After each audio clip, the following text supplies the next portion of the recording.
Hey guys, it's LegoMatic9, and today I'm going to be showing you guys my custom Lego Captain Miller from the film Saving Private Ryan.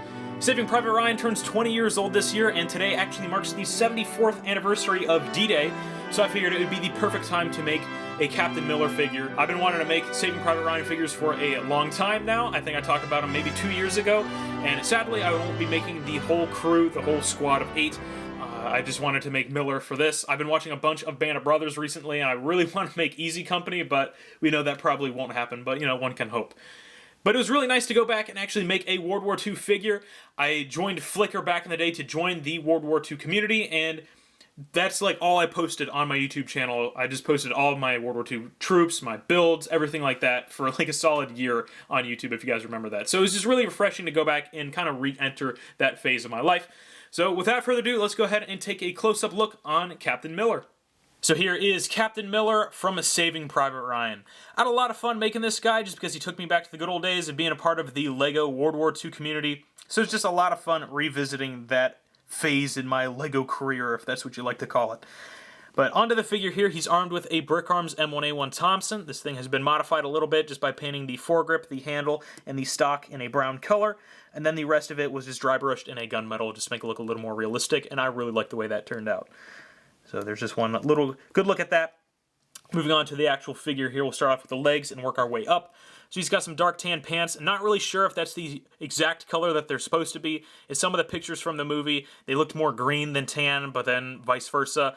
So I wasn't sure what to go with, so I just went with dark tan just because it looked the most pleasing with the rest of the uniform. So pardon me if that is inaccurate, but that's just what I decided to go with. So forgive me, please, if that's wrong. But in terms of paintwork, he's got some brown combat boots painted on there with the tan leggings. He's got some stitching, or some lacing painted on there as well. And all that paint detail goes around the side of the legs onto the other, which looks pretty good. Moving up onto the thigh area, he's got some cargo pockets painted on there. They're pretty basic, but you know, they get the job done. Then on this side, he has a cloth holster for the 1911, non-functioning of course, because it is way too narrow to fit a Brick Arms pistol in there, but hey, it looks pretty good. He also has a belt painted that goes all the way around. He's got some other little details on there, such as the buckle and the little holes and everything painted on there in a gunmetal color. Moving up onto the torso, this is probably where the most work went into. He's got the tan field jacket. Underneath that, he has the olive drab green shirt. He's got the skin tone, he's got the collar and everything, all the buttons painted on there. On his arms, he's got the cuffs, and then on this shoulder, he does have the Rangers logo, or the insignia, the patch. It's kind of hard to see, but I did manage to paint part of the word Rangers on there, but it's just way too small, and that the gold paint I used for the lettering is just way too reflective. So it's really hard to see, but I did manage to paint most of the word Rangers in there, so give me some credit there, I guess.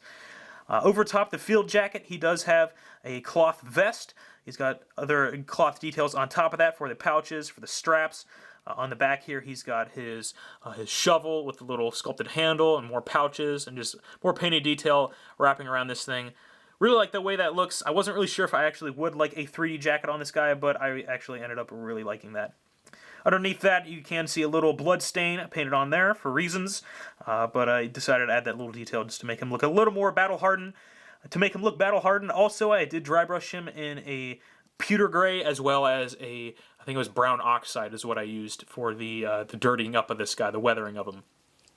Now, moving up onto the head, I know the face isn't perfect. The likeness to Tom Hanks isn't quite there, but I did my best, and I just wasn't sure what else to do to this guy, and I thought this was close enough to him. Now, this looks like Tom Hanks enough, I guess, for me. So I couldn't tell you what head I used as a base. I just do not know where I got it from. I'm pretty sure it's just Bricklink. I don't have the set or anything it came with, but I modified it a little bit by changing up the mouth and changing up the cheekbones a little bit. I added the stubble on there and rechanged the color of the eyebrows, and I sculpted on the hair, because I didn't want him to look all bald on the back there when he's not. The helmet is a Brick Arms M1 pot helmet with the captain bars painted up there. He's got the 2nd Rangers insignia painted on the back there in black, white, and orange, which looks pretty good. And then he has the cloth chin strap that he has folded up over the back there, and then he has the other strap made out of E-tape for the front there, which has a little gunmetal buckle. So yeah, that is pretty much it for John Miller. Really, really like the way this guy turned out, so hopefully you guys do too. And yeah, let's go ahead and end off this video. Just as a fun little thing, here's my new Captain Miller versus what I called my old Captain Miller back in like 2011 or whatever. But here he is. Oh man. Times have changed, guys. Times have definitely changed. It's safe to say that I think I like this version a little better, but I still have all of my other World War II figures just packed in a bag somewhere. And then I've got my Sherman still on display and everything. But yeah, I'm really happy with how this guy turned out, so hopefully you guys are too. Let me know your guys' thoughts down in the comments below. If you guys would like to see more military or just World War II figures in general, let me know. I don't know if there's a lot of interest for these types of figures right now, so hopefully this video does relatively well. That'd be nice for me, I guess. I really would like to make the rest of the cast from Saving Private Ryan, like Ryben and Horvath and Jackson and all of them would be really cool to make, but also, like I said earlier, I've been watching Band of Brothers recently. I've watched it like 3 times already. I'm just doing another rewatch. And I really would like to make Easy Company, because those are some really cool costume designs, and just the characters are great, and the actual people are great as well.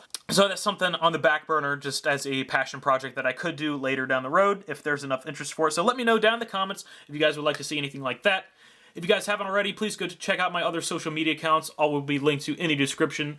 And yeah, thank you guys so much for watching. Don't forget to like, comment, and subscribe, and I will see you guys later.